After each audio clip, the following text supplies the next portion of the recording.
Au sommaire de ce journal, 5e édition de la semaine congolaise du tourisme. Les travaux ont été lancés ce lundi à Lubumbashi. Tourisme durable, moteur de la diversité de l'économie.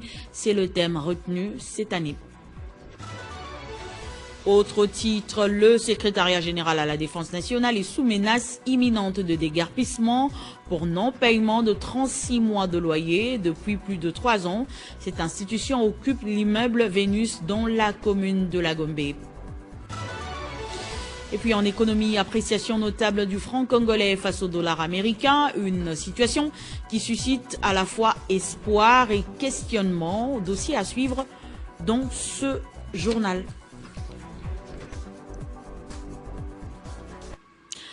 L'info, c'est l'heure sur Télé 50. Bienvenue à tous. À la une de l'actualité ce lundi, ouverture des travaux de la 5e édition de la semaine congolaise du tourisme sur le thème tourisme durable, moteur de la diversité de l'économie. Au nom de la première ministre Judith Suminwa, le ministre du tourisme, maître Didier Mazenga Mukanzu, a lancé ses assises à l'hôtel Pullman Grand Caravia de Lubumbashi.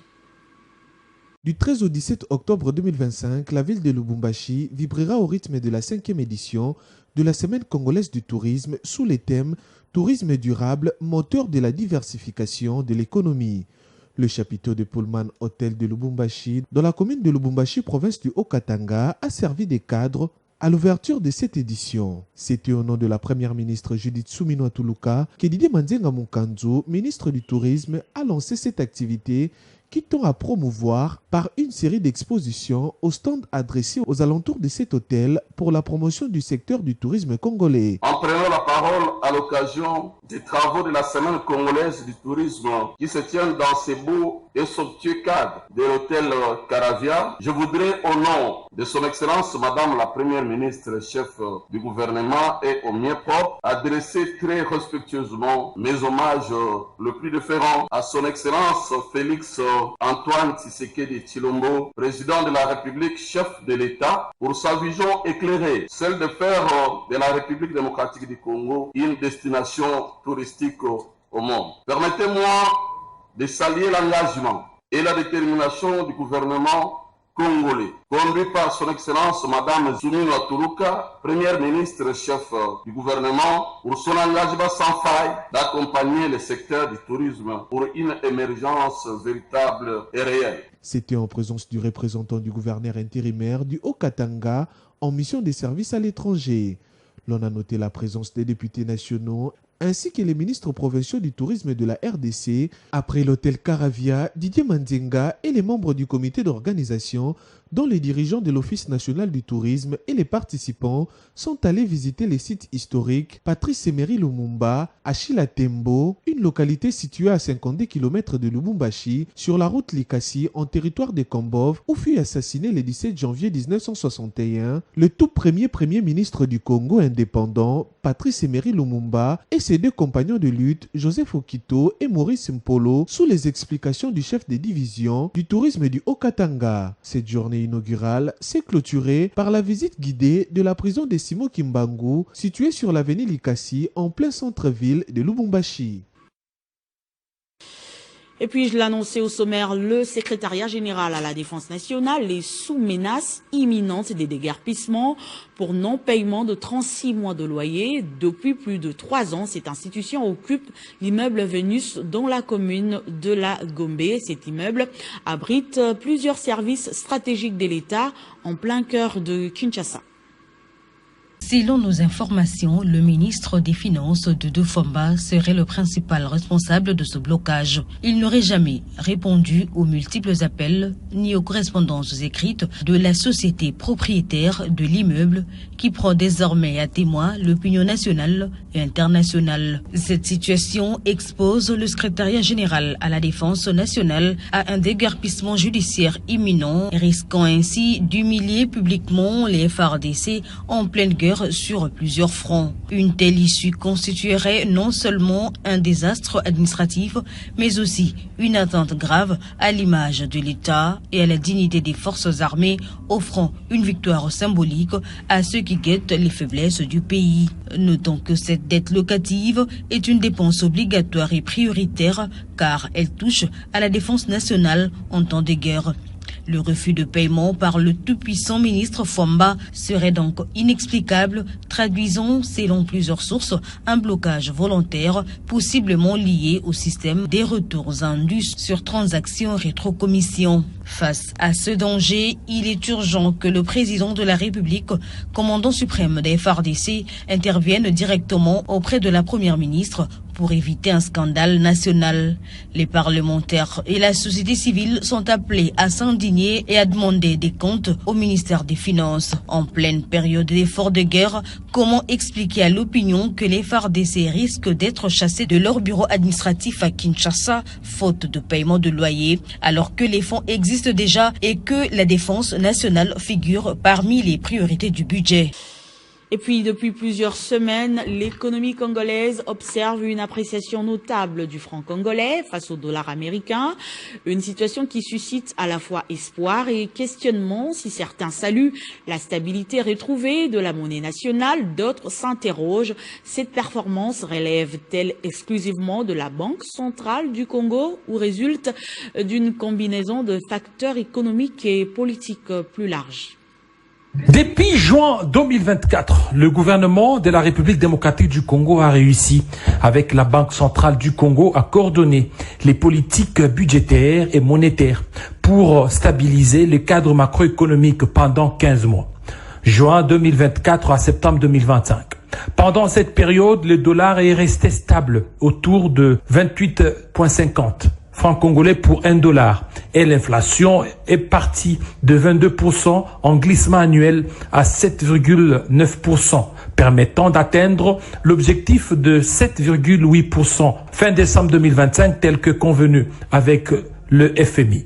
C'est cette stabilité acquise ensemble que les nouvelles actions de la politique monétaire ont été déclenchées par la Banque centrale du Congo, qui a injecté 50 millions de dollars et en même temps a réalisé une ponction de 400 milliards de francs congolais grâce à l'ajustement de la réserve obligatoire cristallisée, ce qui a permis l'appréciation actuelle de la monnaie nationale. Il est important de rappeler que cette ponction des liquides a été efficace car alignée sur la politique budgétaire dans la mesure où elle a été réalisée au cours d'un mois d'échéances fiscales pendant lesquelles il y a eu une forte demande de la monnaie nationale pour paiement d'impôts. À ce titre, il est important de rappeler que le gouvernement, via la politique budgétaire, a mobilisé 3300 milliards de francs congolais au titre des recettes au mois de septembre et a dépensé moins de 2900 milliards, ponctionnant ainsi plus de 400 milliards de francs congolais de son côté. En outre, il y a eu une variation négative du crédit net à l'État, qui confirme la ponction de la liquidité par la politique budgétaire. Peut-on alors affirmer que l'appréciation en cours de la monnaie serait l'œuvre exclusive de la Banque centrale? Quand on sait que la Banque centrale joue un rôle central dans la régulation monétaire et la stabilité financière du pays. Alors, il serait réducteur d'attribuer l'appréciation du franc congolais uniquement à la Banque centrale. Plusieurs facteurs macroéconomiques et politiques y participent. D'une part, les recettes d'exportation accrues provenant du cuivre, du cobalt et d'autres ressources minières ont renforcé les réserves en devises. D'autre part, la discipline budgétaire instaurée par le gouvernement, notamment la rationalisation des dépenses publiques et la lutte contre la corruption, a contribué à restaurer la confiance des acteurs économiques. Par ailleurs, l'appui technique et financier des partenaires internationaux ainsi que la bonne gouvernance économique ont également favorisé cette stabilité monétaire. Ces éléments démontrent que la performance du franc congolais est le résultat d'un effort collectif où la Banque centrale demeure certes un acteur clé mais non exclusif. Si la Banque centrale constitue le chef d'orchestre de la politique monétaire, l'appréciation du franc congolais ne peut être considérée comme sa seule exclusivité. Elle est plutôt le fruit d'une coordination entre les institutions économiques, les politiques publiques et la conjoncture internationale, illustrant ainsi que la stabilité monétaire est une œuvre nationale partagée. Pour le gouvernement congolais, le plus important est la stabilité.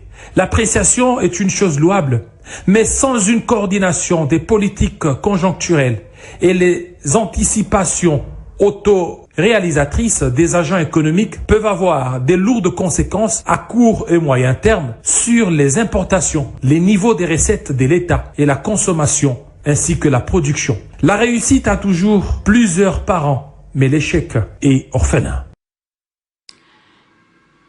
Et puis Kinshasa accueille depuis mercredi dernier au Centre culturel et artistique d'Afrique centrale la 10e édition de l'Expo Béton. Participant à cette activité, l'entreprise Gradeco vante ses services qui s'alignent dans la concrétisation des besoins de la population. Prenant part à cette édition de l'Expo Béton, l'entreprise Igradeco, représentée par son directeur général John Mouteb, définit auprès des visiteurs son impact dans divers secteurs, dont la broderie, l'impression et vente des équipements. John Mouteb rassure aux partenaires clients sur l'efficacité et la qualité des produits que Igradeco met sur le marché. De son efficacité et professionnalisme, Igradeco, à travers son directeur général, a reçu le prix des meilleurs entrepreneurs des mains des organisations d'Expo Béton. Expo Béton, c'est un rendez-vous, c'est aussi un lieu de rencontre avec les autres partenaires qui sont nos clients, soit qui veulent devenir nos clients, soit des partenaires que nous prospectons. Donc ici à Expo Béton, vous savez, il y a plusieurs personnes qui passent. Par jour, il y a près de 5000 personnes qui viennent pour des conférences, pour des visites des stands. Et voilà, et c'est une occasion pour nous de vendre nos services. Vous savez, dans tout développement, je dis toujours, tout commence par une impression. Vous voulez construire une maison, vous devez d'abord commencer par avoir un plan sur papier. Vous avez à inventer une voiture, mais la voiture doit avoir un nom. Donc vous avez besoin d'un imprimeur. Vous savez, même l'habit que nous portons, ces habits-là ont aussi des noms. Donc il faut que la chose puisse avoir un nom.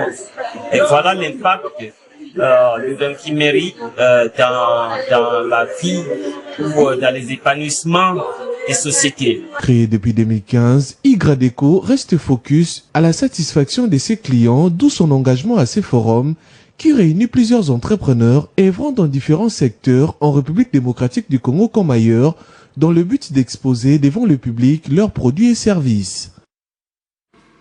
Et puis le Front des indépendants démocrates chrétiens, FIDEC, parti cher à la gouverneure du Lualaba, Fifi Masuka Saini, vient de totaliser 15 ans d'existence. À Mbuji-Mayi, une messe d'action de grâce a été organisée en la cathédrale Saint-Jean-Baptiste de Bonzola, rassemblant militants, cadres et fidèles catholiques. Une occasion pour le président fédéral provincial de réaffirmer l'engagement du parti à s'aligner sur la vision du chef de l'État, mais pour la reconstruction du pays, et saluer aussi le parcours marqué par les combats, défis et victoires au service de la population. Regardez.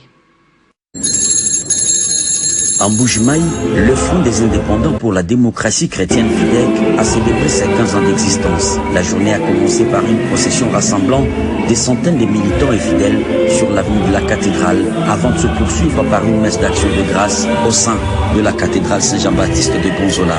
La messe a été officiée par l'abbé Blaise Kanda.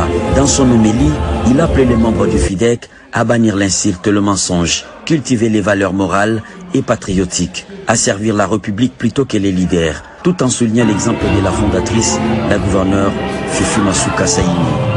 Et les trois maintenant, et là, c'est de mettre son démon comme voilà, tout le monde parle bien sur ce plan. Elle a développé la nécessité de cette bien. Alors, chacun, vous êtes un membre de ce parti-là, faites la même chose. Là où vous êtes, faites votre devoir. Le reste, la gloire, la victoire vous suivra et vous entrerez dans l'histoire. Que Dieu vous bénisse. Le président interfédéral du Kassai oriental, Dr Alix Etambwa, a précisé que cette célébration ne n'est pas simplement un anniversaire. C'est un acte de foi dans l'avenir et un message d'espoir pour le peuple congolais, surtout ceux meurtris dans l'est du pays. Une organisation comme la nôtre est appelée à porter les fruits de la patience, de la rigueur et du courage collectif.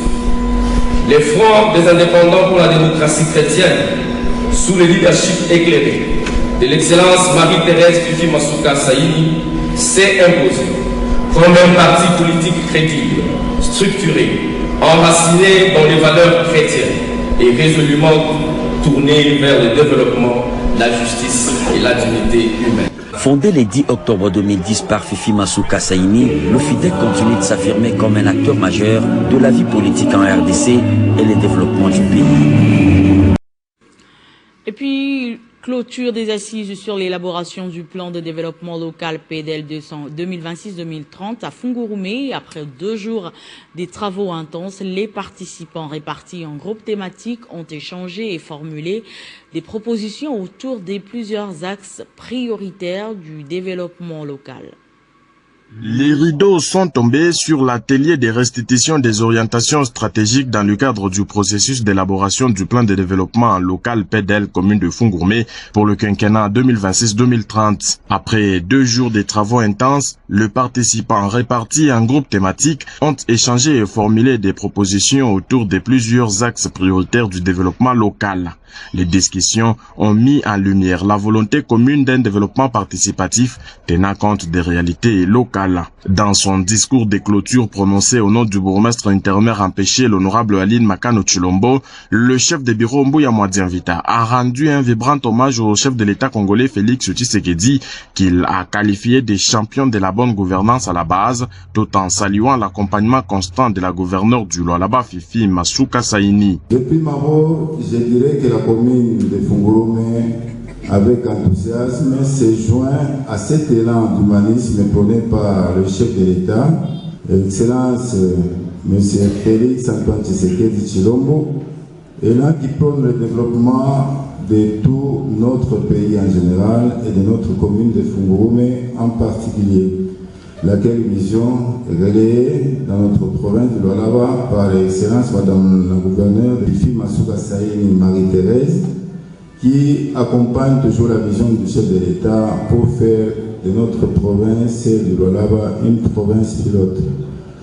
Au nom de Madame le bourgmestre de la commune de Fungurume-Empêché, je remercie sincèrement notre partenaire GIZ pour son accompagnement technique du début jusqu'à la fin de ces travaux que nous avons organisés.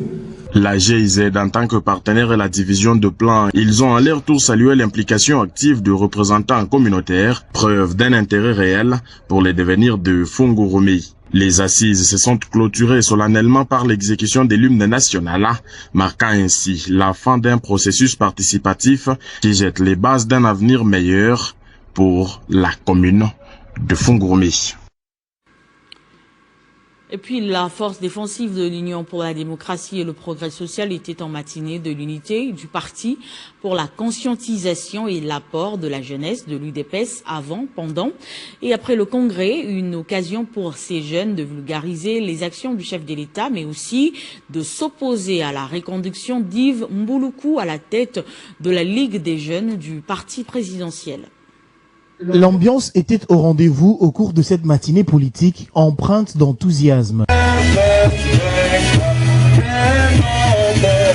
Gratuité de l'enseignement de base, victoire diplomatique sur le Rwanda, baisse du taux d'échange, la force défensive, structure de la Ligue des jeunes de l'UDPS a rappelé à la face du monde les actions du chef de l'État Félix Antoine Tshisekedi depuis son avènement à la tête de la magistrature suprême avant de marteler sur l'unité du parti à l'approche du Congrès. Profitant de l'occasion, ces jeunes de la FD se sont catégoriquement opposés à la reconduction de Yves Mbouloukou, ancien ministre de la Jeunesse, comme président de la Ligue des jeunes. Il y a 6 ans de relation Yves Mbouloukou, comme étant ministre.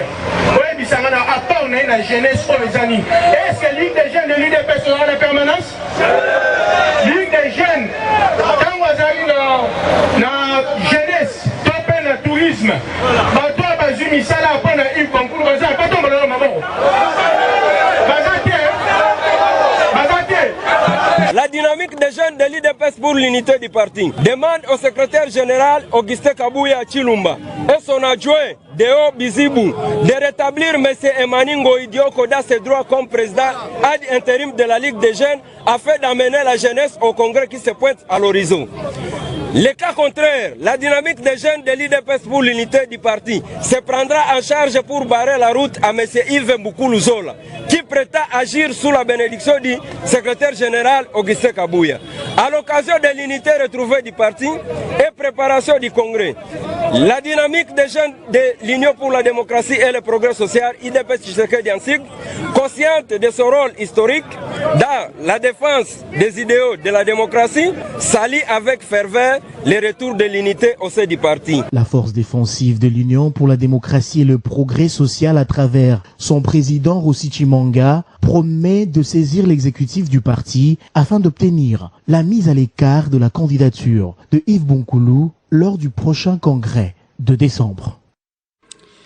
Et puis le quartier Kingabwa a vibré au rythme d'un grand événement citoyen organisé par la dynamique Gérard Kenakoko, constitué des natifs de Kingabwa. À cette occasion, le coordonnateur principal de la dynamique GK, Gérard Kenakoko, a été intronisé comme le digne fils du quartier Kingabwa et son représentant valable. C'est un accueil triomphal qui lui a été réservé par la population qui témoigne de la légitimité et de l'influence croissante de ce digne fils de Kingabwa dans le leadership au sein du parti Agissons pour la République, cher à Maître Guilo Ndomboyo, ministre à l'État et autorité de référence sous la gouvernance du secrétaire général, Maître Kamé Richard Kalele, ne cesse de s'affirmer. Invité de marque à cet événement, Gérard Kenakoko marque les esprits par un message fort axé sur l'éveil patriotique de la jeunesse, l'engagement citoyen et la fin de toute forme de manipulation politique dans un discours puissant. Il a appelé les jeunes à se lever pour défendre les intérêts de leur quartier. La dynamique du GK n'est rien d'autre que un cadre de réflexion pour le plan de Kingabwa Basali, pour tout ça, pour dire que nous sommes des valeurs. Le président de vice-président de natifs Balobi, tout ça est bon. C'est-à-dire, voilà, maintenant, il fait dire à la Simalabiso, il faut que nous ayons une hydrocrate de ça, nous avons la valeur. Malamu efike zali pour le développement et quartier dans l'Isso. Donc, la vie qui chèque tout ça, il y a pour permettre l'Isso, la bino, tout fédérer la force, tout travailler ensemble pour tout développer le quartier dans l'Isso. Avec conscience et responsabilité, une nouvelle ère s'ouvre pour Kingabwa, portée par une vision, un engagement et un homme, Gérard Kenakoko.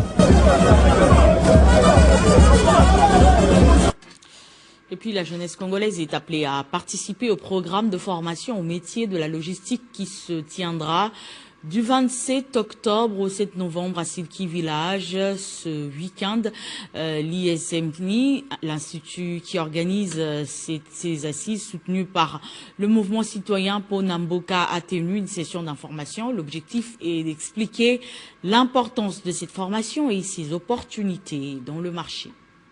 C'est une opportunité pour son jeune d'apprendre le métier de la logistique à travers cette session de formation qui donne la voie et la possibilité à plusieurs de s'ouvrir et d'être importants et utiles dans la société. Nous devons être, si pas la solution, mais que nous soyons une partie de la solution. Il y a un problème. Le problème, c'est l'employabilité des jeunes, c'est le chômage, c'est la délinquance juvénile, etc. Alors, ce que nous voulons faire dans ce programme, ou derrière l'idée, la pensée maîtresse de ce programme, c'est de se dire, il y a un métier, il y a un domaine, il y a un secteur d'activité qui est un secteur très porteur. Et nous, on se dit, nous allons capitaliser ces choses-là. Donner aux gens les moyens de leur politique. Donner aux gens la possibilité de connaître et d'apprendre ces métiers qui n'est pas nouveau. Cette session d'information a consisté à la présentation de ces programmes, une initiative de l'Institut ISMI en partenariat avec le mouvement citoyen Ponamboka qui dirige Gracebou et Muntu en sa qualité d'opérateur économique en vue de l'encadrement de son jeune dans la logistique, ainsi que leur insertion professionnelle et l'entrepreneuriat. Le mouvement citoyen Ponamboka s'inscrit dans le développement de la capacité humaine. À Mwanda, tout justement, il va y avoir un port en eau profonde. Et donc, il ne faut pas inventer la roue. Il faut un besoin de main-d'œuvre qualifiée. Et donc, s'il y aura un port, c'est-à-dire qu'il doit y avoir besoin des experts en logistique, en transport, gestion de stockage, import, export. Et donc, cette formation va tout justement dans ces cadres-là. C'est-à-dire qu'ils vont être formés avec un débouché, c'est-à-dire devenir des experts et pourquoi ne pas avoir des opportunités d'emploi au port de Banana, mais encore à d'autres zones frontalières. Ce programme inédit pour 2 semaines de formation s'adresse aux jeunes diplômés, aux personnes en reconversion professionnelle et autres. Et c'est une formation qui est axée pratique, parce que la particularité avec ce programme, c'est qu'après le programme, nous avons en fait les participants du programme seront insérés en stage professionnel auprès de nos entreprises partenaires. Le programme de formation est à $300. Du 27 octobre au 7 novembre, l'ISMI donne la possibilité à tous d'apprendre davantage de ces secteurs porteurs d'avenir qui est la logistique.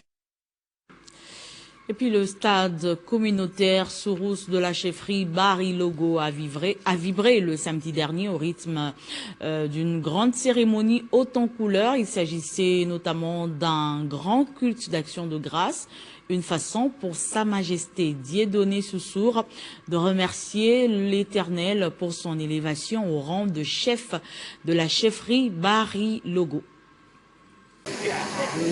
Après sa réhabilitation par le VPM en charge de l'intérieur, Jacquemaine Chabani, le chef de la chefferie Bari-Logo, Dieudonné Sororo et Louatima, a officiellement pris les commandes de sa chefferie le samedi dernier à l'issue d'une cérémonie riche en couleurs. Il s'est agi d'un culte d'action des grâces, une façon pour lui de remercier les dieux tout-puissants pour son élévation au rang des chefs de la chefferie Bari-Logo, occasion également pour lui de rendre hommage au président de la République qui, à travers le ministère de l'Intérieur et Affaires coutumières, a réhabilité la chefferie Bari-Logo. Ensuite, Sa Majesté Dieudonné Sororo Eli Boatima a témoigné de sa gratitude à l'endroit du gouverneur de province Chambakomito Gambo pour son encadrement. Pour sa part, l'administrateur du territoire de Ouatsa, Dieudonné Magaï Missa, a salué la lutte de Sa Majesté Dieudonné Sororo et le bâtiment ayant abouti à la réhabilitation de sa chefferie. Chef azalaka na enemite. Ozali chef ya batu malamu, ozali chef ya batu mabe. Yo tikali papa ba o basalaki o mabe olimbisa bango. Le temps fort de cette cérémonie aurait été l'adoubement de Sa Majesté Dieudonné Sororo et Loubatima par ses collègues chefs des chefferies qui l'ont béni ancestralement afin de renforcer son pouvoir coutumier. Plusieurs cadeaux ont été remis à Sa Majesté Dieudonné Sororo par ses pairs venus des différents territoires de la province. Et puis pour finir, décédé depuis le 1er septembre dernier, le corps du professeur émérite Paul Malembe a été inhumé le samedi dernier, mais bien avant l'enterrement, cette figure emblématique de la recherche en communication et pilier du journalisme en RDC a reçu les hommages dignes d'un père fondateur.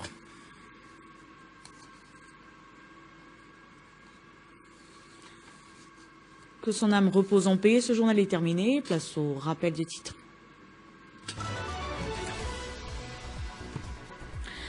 Cinquième édition de la semaine congolaise du tourisme. Les travaux ont été lancés ce lundi à Lubumbashi. Tourisme durable, moteur de la diversité de l'économie. C'est le thème retenu cette année. Et puis le secrétariat général à la défense nationale est sous menace de déguerpissement pour non-paiement de 36 mois de loyer. Depuis plus de 3 ans, cette institution occupe l'immeuble Vénus dans la commune de la Gombe. Et puis en économie, appréciation notable du franc congolais face au dollar américain. Une situation qui suscite à la fois espoir et questionnement. Vous avez suivi un dossier dans ce journal à ce sujet. C'était l'essentiel de l'actualité. Merci de votre attention soutenue. Je vous retrouve très prochainement avec le même plaisir.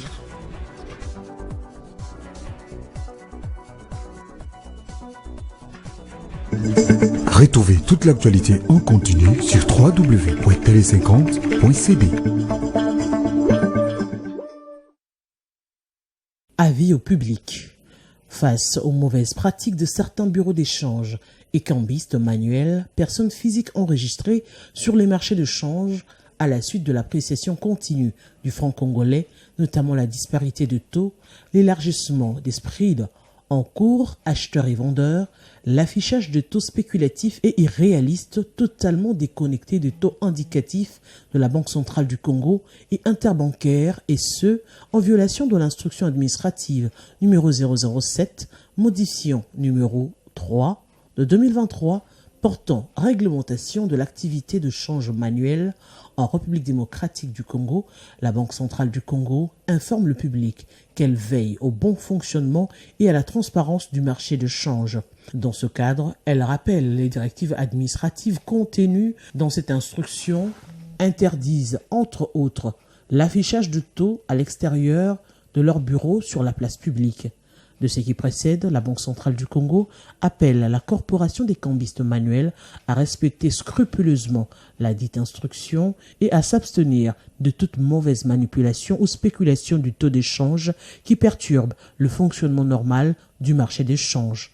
Par ailleurs, subsidiairement à la campagne de vulgarisation de l'instruction sus-évoquée effectuée en mai 2024 par la Banque centrale du Congo, les services compétents se déploieront davantage en vue de procéder au contrôle sur place, à l'effet de s'assurer de son respect et de suggérer des sanctions disciplinaires pouvant aller jusqu'au retrait de l'agrément, le cas échéant. La Banque centrale du Congo saisit cette occasion pour inviter le grand public à s'adresser uniquement aux banques commerciales et aux bureaux d'échange agréés pour toute opération d'achat et de vente des devises.